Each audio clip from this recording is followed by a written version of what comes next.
তুই যে এতটা নাটকবাজ আর মিথ্যুক ছিলি সেটা একবারও বুঝতে পারি নাই।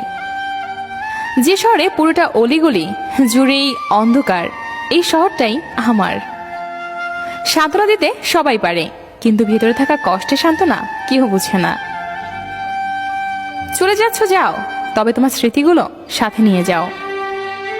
সব ইচ্ছা পূরণ হয় না, কথাটা ভুল। আসলে অসম্ভব ইচ্ছেগুলো কখনোই পূরণ হয় না। যদি তোমার চেষ্টা থাকে তাহলে সম্ভব করা যায়। এমন সব ইচ্ছে পূরণ করা কঠিন নয়। আমি আমার বৃত্তে এমন কিছু মানুষ বসেছিলাম যারা আমাকে নিঃস্ব করে দিয়ে আমাকে ভালোবাসি বলে। ধনীদের বিলাসিতা, মধ্যবিত্তদের ভালোবাসা, আর গরিবের এসব নিয়ে ভাবাটাই বৃথা। বাস্তবতা এটাই, সুসময়ের বন্ধুর অভাব হয় না, দুঃখের সময় সান্ত্বনা দেওয়ার মানুষ খুঁজে পাওয়া যায় না।